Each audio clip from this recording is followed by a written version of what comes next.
Hello everyone and welcome back to Tier 11 to the top here on Anderzbaz FM. And this is episode 16 and you join us where we are just a single victory away from clinching another league title, our third in as many seasons, as we look to climb up the English football pyramid. And since the last time you were with us, there have been a few new faces, and by new faces I mean I have found faces for the vast majority of our team. As you can see, every single player here in the starting 11 at least has got their profile picture added back into the game. There's a couple, I think Kyle Lynch is one, and maybe Brett Kalo. They're about the only two players who I've not been able to find, but everyone else has got a picture somewhere on the internet that I've been able to add into the game. And new faces in the traditional sense. I want to highlight this guy. This is Lewis Doyle, who has only just joined us. He's played one game for us so far as a central midfielder. We've brought him in just to sort of bolster the squad towards the end of the season. He's got some pretty good physical attributes here. He's got some good pace, good natural fitness, acceleration, very good decision making and vision, and some good passing and first touch. So he's a real asset to the midfield now. He's listed as one of our best in the centre of the park, and I'm hoping he's going to make a good impact on the end of the season and looking forward to next season as well as we move up the divisions, fingers crossed. But on the pitch, before we get into our first game of the episode today, let's have a look at what has gone on since that last episode. So you remember last time out we had the Boxing Day brawl against Coventry Sphinx, the top of the table clash that we came out as losers in that match. And then we played Hinckley on New Year's Day and got a 1-0 victory. So since then, we got revenge on Racing Club Warwick. Pretty comfortable 1-0 victory in the end. But the next game in the middle of January was a real thriller. 6-3 away at Coventry United. And that first half of 6 goals away from home was just phenomenal. We really just came out onto the park absolutely for all guns blazing. 6 goals before half time. Then in the second half we just kind of switched off. Everyone was done. We were victorious regardless of what happened. Even 3 goals from Coventry United in a space of 16 minutes didn't really impact the game too much. So that was a fantastic 9-goal thriller. We followed that up with another impressive 11 minutes to start the game against Gresley at the Fieldings. We got 3 goals inside 11 minutes. And then once again we just decided to stop playing. A 3-1 victory in the end, but it could have been so many more if we'd kept our foot on the pedal. Then, at the end of January, we went to Highgate and suffered a late equaliser to drop some points. The first points dropped in the month of January. But it still kept us top of the table, so it wasn't too much to worry about there. We followed up in February with 2-0 victory over Market Drayton and a fantastic 5-0 away from home against Romulus, despite going down to 10 men 4 minutes into the match. It was 3-0 by half time, another 2 goals in the second half, a hat-trick for Riley O'Sullivan. Really was just think how much that could have been if we hadn't gone down to 10 men. Cole Gibbon in the middle of the park there was really key to our game, but you wouldn't have known it. We backed up that really impressive performance with a rather disappointing 2-2 draw against Leicester Road, and it was a real late equaliser. So we went 1-0 down to a penalty, equalised within seconds. Louis Potts got a goal back, but in the second half we went down 2-1, and it took a 91st minute equaliser from De Ball to get us a point, and that started a little bit of a shaky run. So at the end of February we travelled to Selston, and we weren't really in it. We went 1-0 down in the first half, got an equaliser but never really looked assured, and then a second Selston goal with 20 minutes to go was enough to give them the points and saw us concede our first victory in 2 months. Pretty disappointing, and what followed up was another thrilling game. We've been involved in a lot of games with lots of goals this season. I think that's definitely in part to our attacking mentality. We are always on the offensive, and that leaves us a little bit open on the back. So this game here, this 4-4 at home to Loughborough, it was very back and forth. So they went up with a penalty early on. Then we equalised, took the lead, went 3-1 up, conceded 2. Oh, no, in fact, no, we went 3-2 up, sorry. Another equaliser by half-time. It was 3-3. And it's just, the second half was very, very tense. With 10 minutes to go, Loughborough took the lead with a Jordan Dar hat-trick, but not to be outperformed. Louis Potts, with 2 minutes left in normal time, equalised, got his own hat-trick, and secured us the point. Since then, however, it's been a little bit more plain sailing. We pretty much put the final nail in the coffin of Wolfrenians, that is, with a 4-2 victory. We were 3-0 up at half-time, 3-1 up at half-time, sorry. And that was the first half hat-trick from Louis Potts once again. He's put in the goals a lot since you were last with us. And O'Reilly O'Sullivan, fourth, after it had been pulled back to 3-2. Put the game out beyond any doubt. And then we had the return game against Coventry Sphinx. And this is the one that's really put us in the position we're in now, where we are just a single victory away from clinching the title. We went 1-0 up, we went 2-0 up. It was 2-0 at half-time. But Sphinx came back in the second half. Potts had missed a penalty. It was 2-1 and they were putting the pressure on. But as we got to added time, Potts and then Cotter got 2 quick-fire goals, made the result seem so much easier and more straightforward than it was. But 4-1 is what it says on the stat sheet in the end of the game, and we'll take that. A fantastic victory. Really put us clear at the top of the table. And the final game before today's episode was a comfortable 3-0 victory against Tibberdale. Not much to say there, nice and easy victory. And that leaves us with 4 games left to play and 10 points clear at the top. And that just means that a win away at Redditch, maybe even a draw if things go our way, will secure yet another league title. If you just look at the player stats here, it is just incredible. If you look, Louis Potts, O'Sullivan, De Ball, all at the top of the average rating list. And then the goals, 32 for Potts in the league, 27 for O'Sullivan. Assists as well, Potts has got 15 assists as well as 32 goals. He's been involved in nearly 50 goals. Nearly half of our goals this season, Louis Potts has been directly involved in. And there you can see Vassallo's also got 11. We have just been fantastic going forward. Defending, on the other hand, has been a little bit weaker, but when you score 100 goals, it doesn't matter how many you concede. A goal difference of plus 57 just shows we cannot concede at the rate we scored, which is what makes the difference. But if we look at these 32 league goals, that is the highest ever for Mansfield Hosiery players in a league season. If we have a quick look at our records, obviously they haven't been updated yet. League goals in a season by a single player. Ryan Salmon got 19 in our first season. That's obviously been blitzed as Louis Potts has got 32, and in fact he's got the most league goals total by any player just in this single season. And you can see most overall goals by a player in a single season was 27 for Ryan Salmon. But if you have a quick look at Louis Potts here, you can see he has got 46 in all competitions, 9 in the FA Vars, 5 in the FA Cup, 32 in the league.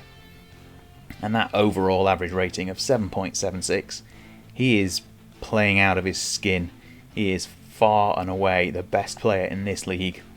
And it shows on the stat sheet. 32 league goals. And we've still got games to play. That could be easily over 40 if he carries on scoring the way he's been scoring in these next 4 games. But today is not about Louis Potts. It's about the league title. We face Redditch, a team who have been in complete freefall since this save started. They've gone back-to-back in relegations. They're mid-table down here in the Midland League Premier Division. They are just not the side they were even a matter of years ago.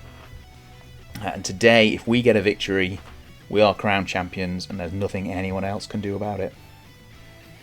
The formation for today is the same 3-5-2. The personnel is pretty similar to what we've done all season, really. Collins is in goal. Pike, Walmsley and Thomas at the back 3. Midfield, Vassallo. New boy Doyle gets the start.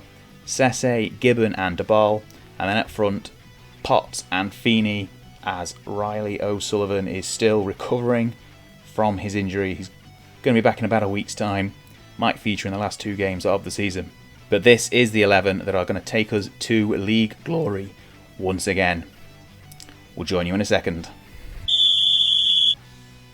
And here we are, first highlight of the day. The ball with the corner, but it's headed clear at the front post. And Redditch look like they might be able to form a break, but we've got plenty of men back. Doyle with a header, wins it, nods it down to Feeney, into Gibbon, who with a long-range effort finds the bottom corner. And within inside the first 10 minutes, Cole Gibbon has got his 10th goal of the season. A lovely layoff from Feeney, and Gibbon from long range finds the bottom corner. The Leeds man is deadly from long range, and this is why. Look at that.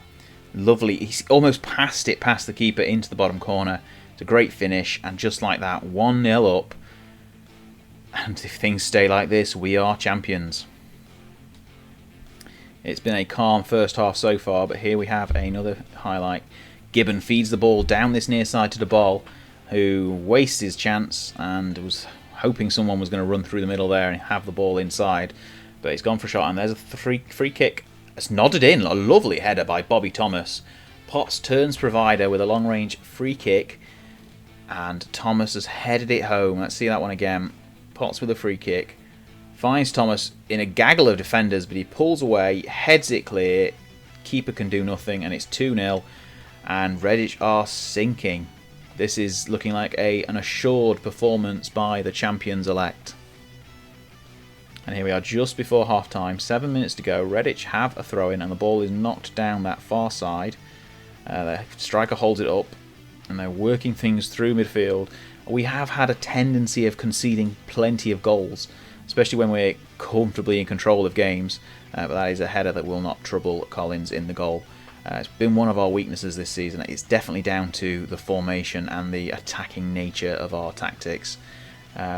Probably something we'll need to look at as we make that step up to the next level. But it served us well here in the Midland Football League Premier Division. Obviously, we are running away with a title. But maybe that's something we can look at in the summer and see if we can make any changes going forward. 2-0 here at half-time, second half to come, and we are 45 minutes away from taking the title.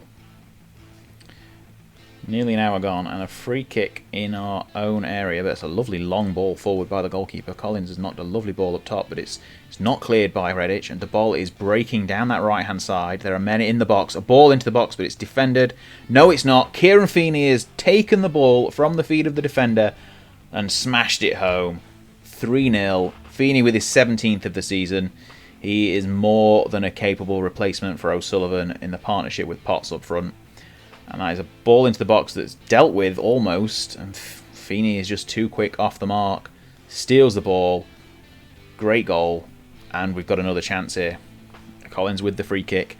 It's down the left-hand side now, but it's cleared, and they're through. Redditch are through. Ellis, this is what I've been talking about. This looks like a chance we will probably concede from, and it is. Kervin Ellis has wandered past the goalkeeper. Collins is he's furious, but he's only got himself to blame there. Potts has apparently made an error as the ball's got to him, but what Collins was doing here, I'm not sure. Ellis has just wandered through it. Collins has tried to pick the ball up, and he's just shot through his legs. 3-1, and this not the best start to the start to the second half. We started with a goal, but it's now 3-1, and after this free kick, we are going to make some changes. Ellis heads over, and that will be time for a few changes here with 70 minutes gone. So we've made our standard 3 changes, 1 in each line. Lynch has replaced Walmsley in the back 3, who's just got a booking. Cotter has replaced Doyle, who's still not up to full match sharpness, as he's only in his second game with the club. And Binns is on for the ball on that right-hand side. 20 minutes to go. Hopefully we can see out this game. I'm not going to make any changes. We've been on positive all game. I think we're fine to stay there. We've got a 2-goal buffer. We are the better side. I don't want to go too defensive and invite too much pressure. I say that, and that's a good free kick, but it's well saved by Collins. Gone out for a corner. Really need to stay quite stable at the back here, not let too many chances come in, because it's a little bit leaky, our defence. And a free kick, it's a free kick, not a penalty. I was a little bit worried there when the whistle was blown. But 10 minutes to go, 3-1 up. Things are looking pretty secure. I think I am. I'm going to go a little bit cautious. Waste some time for the last 5 minutes. and hopefully see this game out. Here we are. That is a free kick right on the edge of the area. Late free kick, 2 minutes to go. Jones with it, puts the ball in. He's found the top corner. We've just gone to cautious, just started wasting a bit of time. 3-2. This is going to be a nervy final few minutes. Collins can't quite get there. A great free kick. What we were doing quite to concede a free kick that close. And we've got 5 minutes of added time. Hopefully we can just kill the game, see them out. That's what we look like we're doing. 95 minutes gone. Surely that's it. Full time. And there we go with the trophy. Hosiery Mills are champions once again. Fantastic effort from the boys all season. Today was nothing different from the rest of the season, really. Amazing going forward. A little bit nervy in defence, but it is enough. We've scored more than we've conceded. 3-2 victory. 93 points is now unassailable. 3 games to go. 10-point gap to Coventry Sphinx. They've been good opposition all year, but once we got back on level terms in terms of games played, we pulled away with the points, and that victory, that 4-1 victory against Sphinx a few weeks ago, has really put things beyond doubt. 29 games won out of 39, a good effort. We've lost a few more than we used to, but that fixture congestion really hampered us a little bit as the middle of the season wore on. What we're going to do now is have a quick look at the reaction and then wrap things up. So here we are then. Mansfield Hosiery Mills win the Midland Football League Premier Division, and we are going up all the way to Tier 8.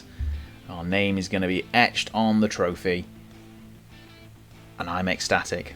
Let's have a quick look through the rest of the news items that have come in. Pretty comfortable 3-2 victory in the end. We got a little bit nervy in the end of the game, but that was fine. Board set their initial budgets for next season, a wage budget of £2,600 per week. We're just over 1,000 at the moment, so that is plenty of budget to work with. I'm not sure where we're getting the money from, because I don't think you get any money for winning this league, but that keeps us well within the wage budget, because I'm not sure we're going to double our wages going forward. Once again, led the team to glory.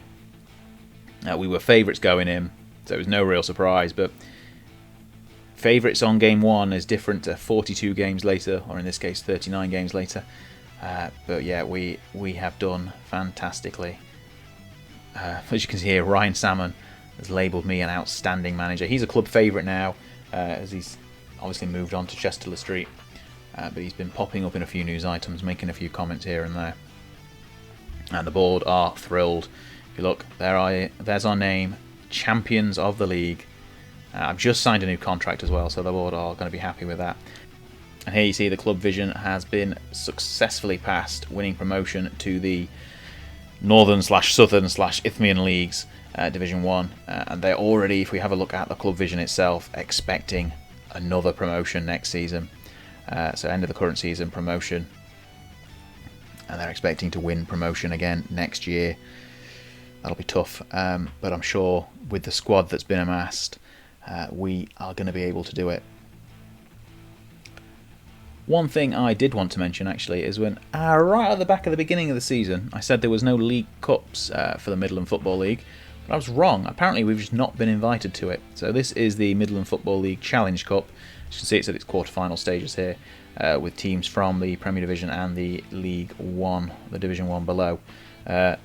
It would have been nice to be in this cup. I'm sure we could have won it and continued our streak of cup and league doubles, but it's a minor gripe after a fantastic season, and I think honestly that will be enough for today. We could play another game, but truthfully there's not much left to play for. We've got 3 games left.